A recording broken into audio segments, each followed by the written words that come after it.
이 아침에 우리 모두에게 측량할 수 없는 은혜와 축복과 능력으로 함께해 주시기를 간절히 소원합니다. 솔로몬 왕이 40년 동안 이스라엘 백성들을 통치하고 난 이후에 하나님의 부르심을 받아 이 세상을 떠나게 되었습니다. 솔로몬의 40년 동안 통치의 모습을 보면 여러분, 긍정적인 평가를 할 수도 있고 부정적인 평가를 할 수도 있는 것입니다. 긍정적인 평가는 그런 하나님을 잘 경외한 바가 있었습니다.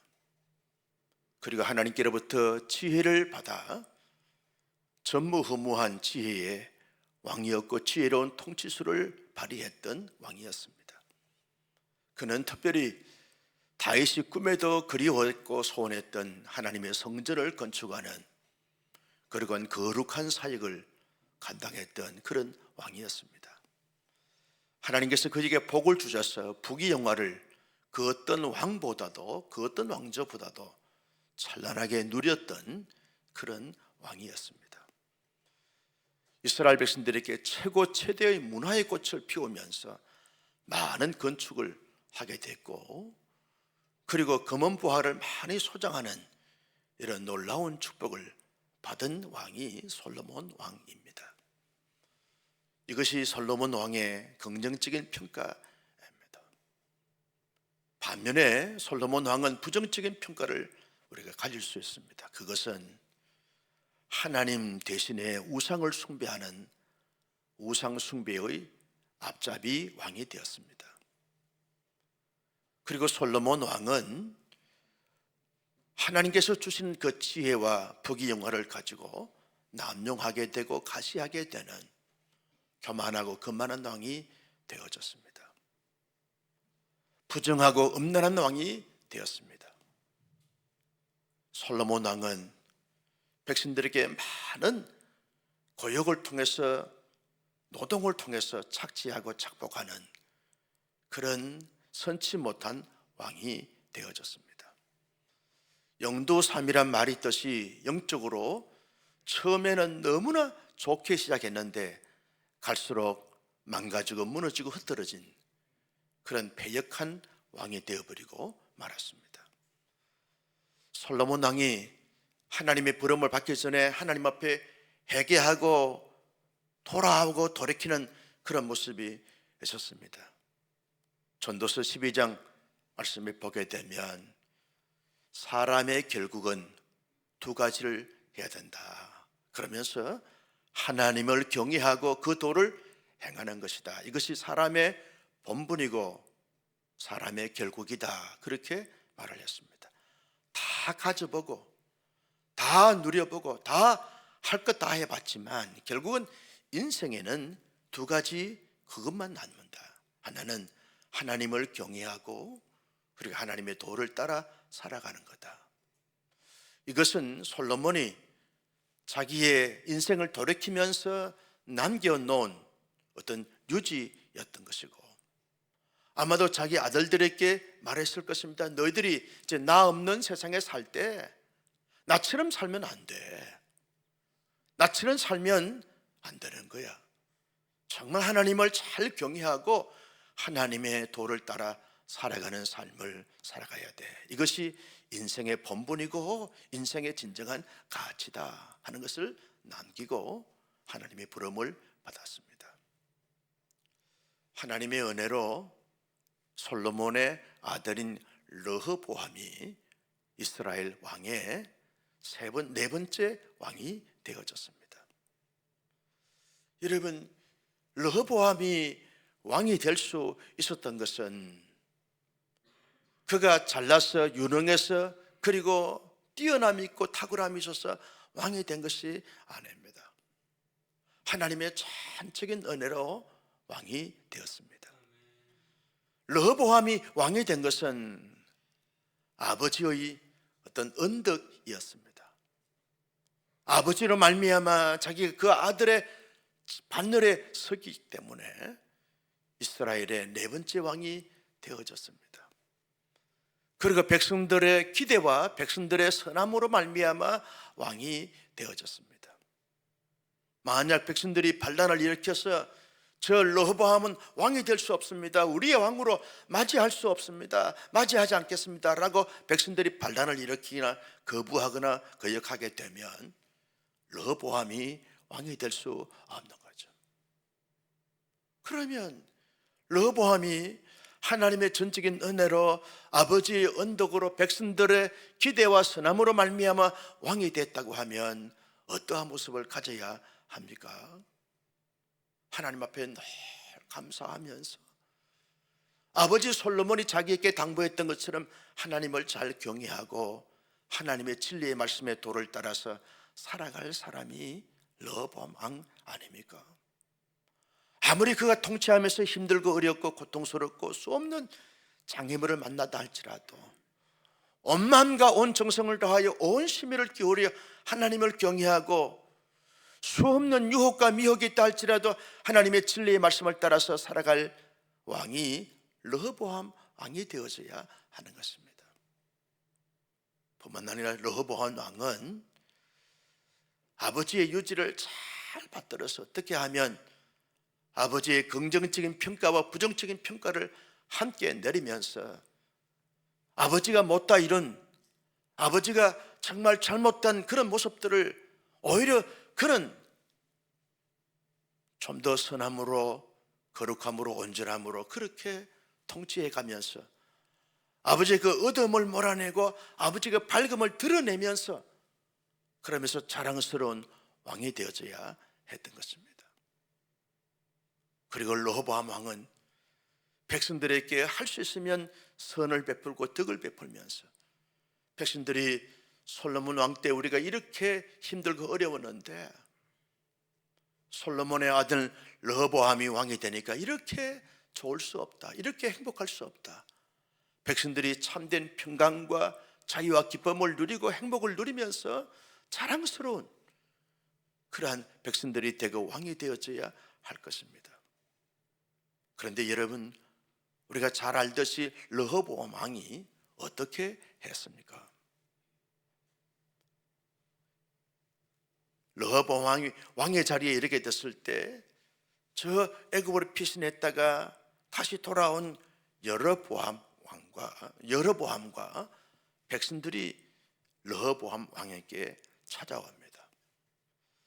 왕이시여, 우리가 이런 소원이 있습니다. 상소를 올립니다. 당신의 아버지 솔로몬 때 이 금을 가지고 방패를 만들고 금을 가지고 수많은 무기를 만들어나고 얼마나 노동을 많이 했는지 모릅니다. 보상 없는 노동의 착취를 많이 당했습니다. 당신의 아버지 솔로몬이 건축을 많이 한다고 해서 백성들에게 많은 세금을 거두어서 그 세금 내느라고 우리가 얼마나 힘들고 어려웠는지 모릅니다. 그러니 이제 당신께서 왕이 됐으니까 노동의 어떤 개선을 좀 해주시고 세금도 좀 감면해 주시기를 바랍니다. 그래야 우리가 살 수 있지. 당신 아버지 때 얼마나 우리가 고생을 하고 얼마나 힘들고 어려웠는지 모릅니다. 좀 살고 싶습니다. 우리도 좀 살게 해주세요. 살게 해주세요. 세금도 감면해주고 노동 부분도 개선해 주어서 우리가 좀 자유롭게 기쁨으로 행복하게 감사함으로 좀 편하게 살고 싶습니다. 우리도 인간답게 삶을 살고 싶습니다. 이런 마음을 가지고 여로보암이 이스라엘 백성들과 함께 왕에게 정중하게 상소를 올립니다. 그때 르호보암이 그들의 청을 잘 들어줬으면 얼마나 좋겠습니까? 그런데 3일 후에 다시 오라고 돌려보냈습니다. 3일 동안에 르호보암 왕이 어떤 결정을 하고 선택을 합니까? 연세가 많은, 경험이 많은 자기 아버지 솔로몬 때 참모였던 원로들, 어른들을 불러다가 여로보암과 백성들이 이런 상소를 올렸는데 어떻게 했으면 좋겠습니까? 라고 물었습니다. 그랬더니 지혜가 있고 덕망이 있고 경험이 많은 그런 원로들께서 왕이시여 백성의 말을 잘 좀 상소의 내용대로 좀 들어주시길 바랍니다. 그들에게 좀 선처를 베풀고 말도 좀 따뜻하게 해주고 그리고 그들에게 좀 짐도 들어주시길 바랍니다. 그러면 온 이스라엘 백성들이 당신을 영원히 존경하고 영원히 왕으로 잘 세워드릴 것입니다. 당신을 잘 따르게 될 것입니다. 그러면 백성들이 너무나 좋아하고 태평성대가 이루어질 것입니다 라고 그렇게 권면을 했습니다. 그 원로들의 말을 들어야 될 것 아니겠어요? 근데 이 르호보암이 자기 동시대에 어떤 젊은이들을 불러다가 젊은 참모들, 젊은 그런 이 신하들을 불러다가 말을 들어봤습니다. 그랬더니 젊은 사람들이 어떻게 여로보암과 백성들이 감히 왕에게 상소를 올릴 수 있느냐고, 당신 아버지 솔로몬께서 그렇게 노동을 착취하고 세금을 많이 징수했다고 하면 당신 아버지보다 더 하십시오. 더 많이 세금을 징수하고 더 많이 노동력을 착취하십시오. 이런 건방진 백성들이 어디 있습니까? 어떻게 왕에게 상소를 올립니까? 아버지는 그냥 채찍으로 했지만 당신은 정갈 채찍으로 친다고 말하십시오. 가죽 채찍보다 정갈 채찍이 더 아마 아프고 쓰라리고 그렇게 고통스럽게 만드는 것 같습니다. 그렇게 권면을 했습니다. 이제 르호보암은 선택해야 합니다. 원로들의 말을 들어야 될 것인가 아니면 젊은 신하들의 말을 들어야 될 것인가, 선택의 기로에 섰습니다. 여러분, 누구의 말을 들어야 합니까? 원로들의 말을 들어야 하나님께도 기쁨이 되고 백성들에게 기쁨이 되고 왕도 안전하게 되어지는 것입니다. 선택의 기로에서 정말 덕을 세우는, 공동체를 세우는 거기에 선택을 해야 하는 것이죠. 그런데 결국 누구를 선택을 했습니까? 젊은 신하들의 말을 선택했습니다. 그것은 선택해서는 안 될 것입니다. 하나님도 기뻐하지 않고 백성들도 너무나 억울함을 가지게 되어지고 자신의 왕의 자리에도 위태위태하게 되어지고 그리고 모두에게 다 실망과 상처가 되는, 아픔이 되는 그런 선택인 것입니다. 네, 젊은 사람들의 말을 선택함으로 말미암아 결국 나라가 둘로 나누어지는 비극적인 왕이 되어버리고 말았습니다. 성도 여러분, 르호보암 왕의 그 선택의 기로에서 선택했던 그 모습을 보면서 저와 여러분들은 주어진 삶의 영역 속에서 늘 선택해야 하는 거죠. 선택의 기로에서 무엇을 선택해야 할 것인가, 어떤 부분들을 선택해야 될 것인가. 날마다 선택의 기로에서 선택할 것이 얼마나 많은지 몰라요. 목사에게도 마찬가지고 여러분에게도 마찬가지 아닙니까? 늘 선택해야 되는데 무엇을 선택해야 되며 어떤 것을 선택해야 되느냐, 늘 이 선택의 기로에서 갈등할 때가 없잖아, 있을 수 있다는 거죠. 르호보암의 선택을 보면서 저와 여러분들이 무엇을 선택해야 할 것인가. 그 첫째는 내가 선택하는 이 부분들이 하나님께 영광과 기쁨이 되는 것인가, 이걸 생각해야 하는 거죠. 자기의 고집과 아집이 아닙니다. 자기의 인기와 명예가 아닙니다. 숱한 불면 소리가 들린다 할지라도 과연 그것이 하나님께 영광과 기쁨이 되는가 잘 생각해야 하는 거죠. 나의 감정과 기분이 언짢고 그리고 좋아서가 아닙니다.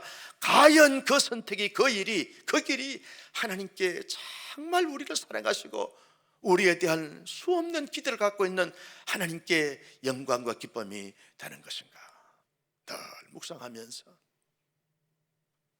보다 하나님께 영광과 기쁨이 되는 그 길로, 그 일로 선택해가는 하나님의 사람들이 될 수 있기를 예수님의 이름으로 축복합니다. 과연 그것이 하나님께 영광과 기쁨이 되는가? 하나님의 기대치에 부응하는 것인가? 하나님께 자랑스러움이 되어지는가? 하나님이 보실 때 너무나 잘 현명하고 지혜로운 선택을 했도다, 그렇게 칭찬을 받을 수 있는 선택인가를 늘 생각하는 거죠. 여러분, 경건이 뭡니까? 영성이 뭡니까? 언제나 하나님의 시선에서, 하나님의 관점에서, 하나님의 심정에서 보고 대하는 것이, 이것이 영성이고 경건 아닙니까? 교회 안에서 어떤 직분과 직책의 위치에 있느냐, 이것도 중요하지만 매일의 삶의 순간에서 무엇을 선택하면서 어떤 것을 선택하는가, 과연 그것이 하나님께 영광과 기쁨이 되고 하나님의 자랑스러움이 되는가, 여기에 성숙함이 있고 여기에 거룩함이 있고 여기에 영광스러움이 있는 것입니다. 나는 우리 온사람 교회 선생님들이 지금까지 늘 선택의 기로에서 잘 선택해 오시면서 여기까지 달려오셨는데, 앞으로 현재와 남은 세월에 늘 선택의 기로에 있을 때마다 가장 먼저 생각해야 될 것이, 과연 이것이 하나님께 영광과 기쁨이 되겠는가? 하나님의 나라에 덕이 되고 복이 되겠는가? 늘 염두에 두고 선택해가는 신실한 하나님의 사람들이 될 수 있기를 예수님의 이름으로 축복합니다. 두 번째 선택의 기준이 뭡니까? 하나님의 사람들이 살면서 선택의 기준이 무엇이어야 합니까? 과연 이 선택이 공동체의 기쁨이 되고 자랑이 될 수 있겠는가? 덕이 될 수 있겠는가? 공동체의 덕이 될 수 있겠는가? 공동체 사람들에게 칭찬과 존경과 그리고 자랑스러움이 되겠는가를 생각해야 하는 거죠. 러브함이 공동체를 생각했다고 하면 그런 선택을 할 수가 없었던 거예요. 인간의 욕망과 인간의 탐욕과 인간의 정욕에 따라서 선택했기 때문에 나라가 둘로 나누어지게 되었고, 자기의 핵심 참모가 비참하게 살해당하는 어려움을 겪게 되는 것을 볼 수 있습니다. 여러분, 우리는 공동체를 떠나서 신앙생활을 할 수가 없어요. 그래서 공동체가 얼마나 중요한지 몰라요. 가정 공동체, 교회 공동체는 더더욱 중요합니다. 과연 그 말이, 그 행동이, 그 결정이, 그 선택이, 그 가는 길이 공동체에 유익이 되고 있는가? 정말 저 성도님이 선택한 것이 우리 공동체에 너무나 귀한 선택이구나, 자랑스럽다. 공동체에 언제나 기쁨이 되고 자랑이 되고 평화가 되고 공동체의 축복이 되는 이것을 선택해 가야 여러분 공동체를 복되게 하는 것이 아니겠습니까? 가정에서 우리 가정이, 내가 일을 하고 이 사역을 하게 되면 우리 가정 온 가족들이 얼마나 좋아하고 얼마나 행복할까, 이걸 생각하는 거죠. 사랑하는 아내가 좋아하고 귀여운 우리 자녀들이 너무나 행복해하는 그것을 선택해야 하는 거죠. 여러분, 노름은 도박하는 거, 이거 가족들이 원하지 않습니다. 그래서 안 하는 거예요. 그리고 악행을 하지 않는 것은 가족들이 덕이 되지 않기 때문에 악행을 하지 않는 것입니다. 교회 와서 겸손하고 온유하며 신실하고 정직하고 진실하고 그렇게 살아가는 것을 공동체가 다 원하고 기대하는 것이기 때문에 그렇게 살아가는 거죠. 공동체의 트러블을 일으키고 문제 일으키고 공동체에 부정적으로 말하고 행동하고, 이건 공동체에 유익이 안 되기 때문에 하지 않는 것입니다. 아멘도 안 하고. 할렐루야. 나는 여러분 온사랑교회 여러분 언제나 빛나는 온사랑교회 빛을 내는 온사랑의 평화의 도구가 되는 목사가 되고 우리 장로님들이 되시고 권사님들이 되시고 안수자님 되시고 성도들이 되시기를 주님의 이름으로 축복합니다. 그분 너무 좋은 사람, 너무 자랑스러워. 그분 너무 훌륭한 사람이야. 온사랑교회 축복의 통로와 희망의 등불이야. 이런 말을 들어야지. 그 사람 정말 실망스러워. 이런 말 들어서는 안 된다는 거야. 적어도 주말 특세 오신 분들은 다 온사랑교회 축복의 통로가 되는 줄로 믿습니다. 안 온 사람들은 뭐야 그러면 나도 잘 몰라. 여러분, 인생은 말이죠, 그렇게 대단한 게 아닙니다. 영원한 것이 없습니다. 영원한 것이 없습니다. 영원한 것이 없더라고. 잘 보이던 선배 목사님들이 안 보여요. 안 보여. 그래서 물어서 그 선배님 어떻게 됐냐, 그 노예의 목사님께 물어보니까 천국에 가셨다는 거예요. 아, 그랬냐? 그래. 다시 한번 돌아보는 거예요. 인생은 그렇게 대단하거나 그렇게 영원한 것이 없습니다. 유한한 하나님이 정해주신 기간 동안 살아가면서 여러분 어떻게 살 것인가? 공동체의 자랑이 되고 기쁨이 되는 거. 그분 너무 존경스러웠어. 너무 자랑스러웠어. 언제나 이런 말을 들으면서 살아가는 하나님의 사람들이 되시기를 주님의 이름으로 축복합니다. 무엇을 선택해야 되는 그 선택의 기준이 뭐냐? 그 세 번째는요, 지금도 좋지만 갈수록 좋아지는 것. 이것을 선택해야 되는 것 아니겠습니까? 지금도 좋은데 갈수록 더 좋아. 지금은 좋은데 갈수록 좋지 않아. 이걸 선택하게 되었으면 여러분 솔로몬 왕처럼 되는 것 아닙니까? 르호보암 왕에게 이 원로들이 뭐라고 그랬습니까? 왕이여, 백성들에게 선을 베풀고 백성들을 기쁘게 하게 되었으면 당신의 왕위가 계속 지속될 것입니다. 앞으로 더 잘 될 것입니다. 더 백성들이 당신을 따르고 존경할 것입니다. 그러니 그것을 선택하십시오 라고 말했지만 르호보암 왕은 그것을 선택하지 않았어요. 지금 당장 자기에게 유익이 되겠지요. 노동력을 착취하고 그리고 세금을 더 많이 징수해서 지금 당장 눈에 보이는 어떤 돈, 눈에 보이는 어떤 업적, 이거 좋았겠지요. 그러나 그것 때문에 나라가 둘로 나누어지게 되어지는 미래가 비극적으로 찾아올 수밖에 없는 거죠. 이걸 보면서 우리는 선택의 기로에서 여러분 지금보다 갈수록 더 좋고 더 찬란하고 더 아름답고 더 복된, 과연 이것이 미래적으로 좋겠는가, 앞으로 더 좋겠는가, 이 선택의 기준을 가지고 선택함으로 말미암아 지금까지도 잘 살아오셨지만 갈수록 앞으로 더 멋지게, 더 아름답게, 더 복되게 살아가는 우리 모두가 될 수 있기를 예수님의 이름으로 축복합니다. 마지막으로 선택의 네 번째 기준이 뭐냐라고 말할 때 여러분 모두를 행복하게 하고 모두를 살리는 것을 선택해야 하는 거죠. 어떤 사람들은 모두를 죽이는 선택을 합니다. 그래서 비참하게 처참하게 여러분 인생이 망가지고 무너지는 것을 우리가 두 눈으로 보고 있지 않습니까? 선택의 기로에서 그렇게 선택하지 말아셔야 되는데 이것을 선택함으로 말미암아 모두를 힘들게 만들고 모두를 고통스럽게 만드는 거죠. 이게 어리석음이죠. 내가 왕으로 있든지 내가 핵심 참모로 있든지 간에 어떤 위치에 어떤 영역이 있든지 간에 모두를 다 복되게 하는, 모두를 살리고 모두를 복되게 하는 이것을 선택하는 하나님의 사람들이 되셨어요. 살아갈수록 더 귀하게 더 아름답게 쓰임받으시는 온 교우님들이 되시기를 예수님의 이름으로 축복합니다. 설교 그만하라고 알람이 울려요. 기도하겠습니다. 하나님 아버지,